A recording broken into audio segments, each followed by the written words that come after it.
Welcome to our channel. నేను మీ నవీన్. చాలామందికి గురక సమస్య అనేది ఇబ్బంది పెడతా ఉంటుంది. సో అలాంటి వాళ్ళలో పిల్లి కూతలు కూడా వస్తూ ఉంటాయి.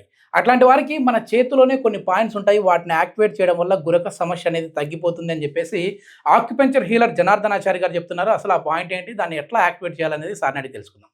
హాయ్ సార్, నమస్తే అండి. నమస్తే అండి.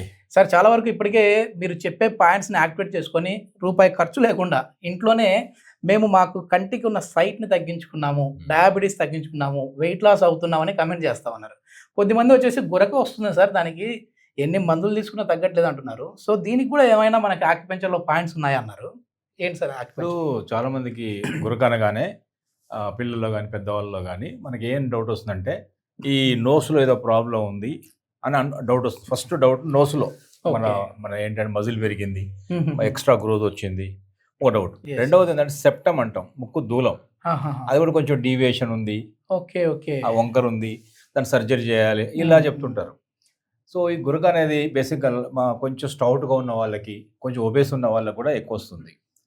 ఈ దీనివల్ల ఏంటంటే వాళ్ళకు డిస్టర్బెన్స్, నిద్ర డీప్గా పోలేరు, డీప్ స్లీప్ ఉండదు, ఆ పక్కన ఉన్న వాళ్ళకు కూడా చాలా డిస్టర్బెన్స్ ఈ వస్తుంది. గురక ఎక్కువగా ఉన్న వాళ్ళలో సడన్లీ కార్డియాక్ అరెస్ట్లు కూడా చూస్తుంటామని విన్నాను. నిజమేనా సార్ అది? ఊపిరాడని పరిస్థితి వచ్చి, ఇంకా కొంతమంది పిల్లలు ఈ మధ్య మన దగ్గరకు వచ్చే కంప్లైంట్స్ ఏంటంటే పిల్లలు పడుకున్నప్పుడు నోరు ఓపెన్ చేసి పడుకుంటారు. ఓకే ఎందుకు మౌత్ ఓపెన్ చేస్తున్నారు? ఇట్లా ఓపెన్ ముక్కుతో పీల్చుకోవడం కష్టంగా ఉంది కాబట్టి వాళ్ళకు ఊపిరి ఆడక నోటితో కూడా తీసుకోవడానికి ట్రై చేస్తున్నారు. Okay sir. సో ఆక్యుప్రెషర్లు ఏంటంటే ఇది ఈ నోస్ ఆపరేషన్ సర్జరీలో ఆ జోలికి పోకుండా ఓకే ఓకే, కొన్ని ప్రెషర్ పాయింట్స్తో మనం ఏం చేయొచ్చు అంటే దీనికి చక్కని పరిష్కారం ఉంది. ఇప్పుడు మీ చేతులను చూపిద్దాం. దీనికి రెండు రకాలు ఉంటుంది. ఆ రెండు రకాలు ఏంటంటే రెండు పాయింట్స్ ఉంటాయి. ఒకటి, ఎవరైతే ఊపిరి ఎక్కువ తీసుకోలేకపోతున్నారో, గాలి శ్వాస ప్రాపర్గా లేదో, నైట్ ఊపిరి ఆడక నోరు ఓపెన్ చేసి మౌత్ ఓపెన్ చేసి పడుకుంటున్నారో, లేదా డే టైంలో కూడా మెట్లెక్కినప్పుడు ఆయాసపడుతూ నాకు ఊపిరి అందట్లేదండి అంటారు. వాళ్ళకి సరిగ్గా ప్రాపర్గా ఇన్హేలేషన్ ఎగ్జలేషన్ ఉండదు. దాన్ని రెండు రకాలు ఆలోచించాలి. ఒకటి, వాళ్ళకి ఏం చెప్పాలంటే మీరు గాలి తీసుకోవడంలో ఇబ్బంది అవుతుందా, వదలడంలో ఇబ్బంది అవుతుందా అడగాలి. ఇప్పుడు ఇలా ఉన్నారు, తీసుకోవడం బాగానే ఉందండి అంటారు, వదిలేటప్పుడు పూర్తిగా రావట్లేదు, కొంచెం వదలడంలో ఏదో కొంచెం ప్రాబ్లం అవుతుంది, వదలడంలో ఇబ్బంది, అదొక టైం. కొంతమంది ఇక్కడ స్ట్రక్ అవుతుందంటే డీప్ బ్రీత్ తీసుకోలేకపోతున్నా అంటారు. సో ఈ రెండు రకాల ప్రాబ్లమ్స్ ఉంటాయి. ఈ మన ఊపిరి అందని సమస్యకి చాలా ప్రాణం పోయేంత సమస్య వస్తుంది. గాలిగా ప్రాణవాయువుగా అందకపోతే ఏం జరుగుతుంది కదా. సో యాక్చువల్గా ఏంటంటే ఇది ఇప్పుడు పరిష్కార మార్గాలు చెబుతాము. ఊపిరి లోపలికి వెళ్ళడం లేదు, డీప్ బ్రీత్ తీసుకోలేకపోతున్నారు అంటే చూడండి, ఇక్కడ ఇప్పుడు నవీన్ గారి చేతుల్లో చూపిస్తున్నాను. ఇది ఈ చెయ్యి, ఇది బొటనవేలు, రిస్టు. ఈ బొటనవేలు నుంచి ఇది కొంచెం కలర్ చూసారా, ఇది కొంచెం వైట్ కలరు, కొంచెం డార్క్ కలర్ ఉంటుంది. సో ఈ మధ్యకెళ్ళి రండి, ఇట్లా ఇది లైను, ఇది డార్క్ కలర్, ఇది వైట్ కలర్. దీనికి ఈ బోన్ ఇక్కడ ఉందా, ఇక్కడ, దీని ఎగ్జాక్ట్ మధ్యలో ఇది పాయింట్. ఓకే ఓకే, ఈ పాయింట్ చేయడం ద్వారా ముందు లోపలికి ఇన్హేలేషన్ పెరుగుతుంది. ఎవరైతే లోపలికి డీప్ బ్రీత్ తీసుకోలేకపోతున్నారో, ఇక్కడ స్ట్రక్ అవుతుందండి, ఇక వెళ్ళట్లేదు అంటారు చూసారా. ఇప్పుడు రెండు రకాలు చూడండి, రెండు రకాలు. ఒకటి చెస్ట్ నిండా తీసుకున్నాం, రెండు ఇక్కడ పొట్ట తీసుకోవడం లేదు, చూడండి, పొట్ట చేయడం. చెస్ట్ అంటే ఇక్కడ నింపొచ్చు, ఇక్కడ నింపొచ్చు, ఇది నింపగలుగుతారు వాళ్ళు. ఇక్కడికి రాదు అంటే డయాఫ్రామ్ నిండిపోయి లంగ్స్ నిండి డయాఫ్రామ్ కిందికి వచ్చినప్పుడు ఇక్కడ కదలికలు వస్తాయి. డయాఫ్రామ్ ఉంటుంది కదా, అది చేయలేకపోతారు. ఇప్పుడు మెయిన్ ఇది ఇన్హేలేషన్. డీప్ బ్రీత్ లేక, ఇన్హేల్ చేయలేక ఇబ్బంది, ఫుల్ లెంగ్త్లో లంగ్ కెపాసిటీలో తక్కువ వాడుకుంటున్నారు వీళ్ళు, లంగ్ని పూర్తి స్థాయిలో నింపలేకపోతున్నారు. ఒకసారి ఎలా ఇది. సో ఈ పాయింట్ ఏం చేయాలంటే, ఇప్పుడు మార్కింగ్ అయిపోయింది. ఈ ఉబ్బెత్తు భాగంలో బ్లాక్ వైట్ పోర్షన్లో లైన్ వేసాము. ఈ లైన్లో ఇక్కడి నుంచి ఇక్కడికి చూస్తే మధ్య భాగంలో ఉంది. ఇప్పుడు ఇలా మీ పించింగ్ ఉంటుంది, చూడండి, ఇప్పుడు ఉంది సార్, ఇప్పుడు పించ్ అవుతుంది. ఇది కరెక్ట్ పాయింట్. ఇది లేకుండా జిమ్ అంట, ఇది లేదనుకోండి ఇలాంటి పెన్నైనా పెట్టవచ్చు. ఇప్పుడు ఇలా చేసినా కూడా సరిపోతుంది.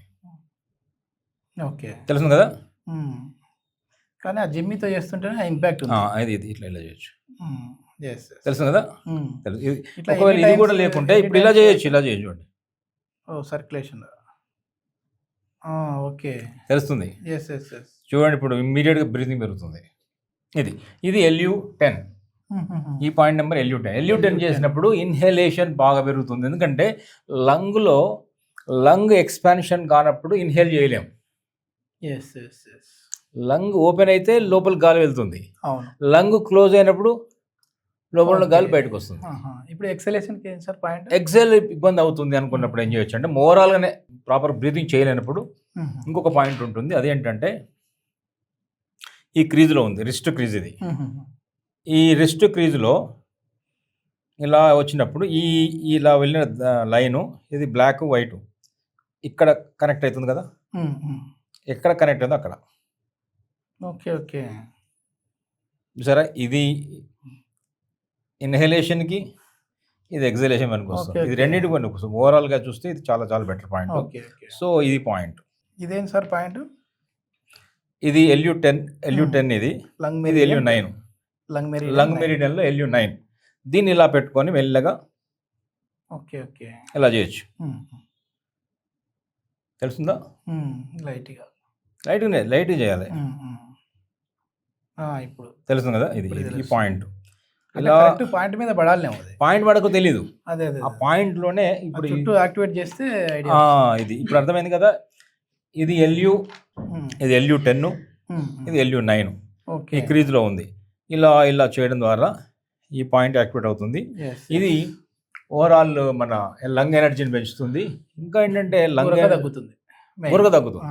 గురక, పిల్లి కూతురు, వీజింగు, పిల్లి కూతలు, ఊపిరి ఆడకపోవడం, అన్నిటికి చాలా చాలా లంగ్ ఎనర్జీ పెరుగుతుంది, లంగ్ కెపాసిటీ పెరుగుతుంది.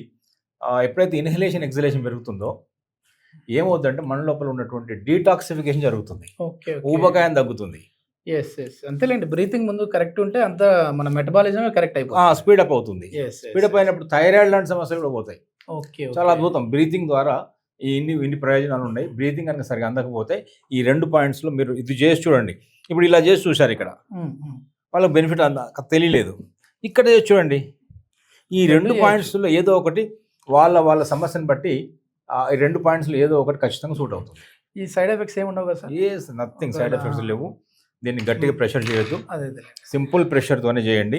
ఇక్కడ ఒక పాయింట్ ఉంది, ఇక్కడ ఒక పాయింట్ ఇందాక చూపించారు కదా, LU10 LU9. Okay okay. ఈ 2 చేయొచ్చు. Yes yes. ఇది మొత్తానికి ఏదంటే బ్రీతింగ్ ప్రాబ్లంతో ఉన్న వాళ్ళు కావచ్చు, గురక సమస్య ఉన్న వాళ్ళు కావచ్చు, పిల్లి కూతలు ఉన్న వాళ్ళు కావచ్చు, ఈ పాయింట్ అయితే యాక్టివేట్ చేసి చూడండి. సో దీని రిజల్ట్స్ ఏ విధంగా ఉన్నాయనేది కూడా కమెంట్ రూపంలో మాకు తెలియజేయండి. Thank you sir. Thank you.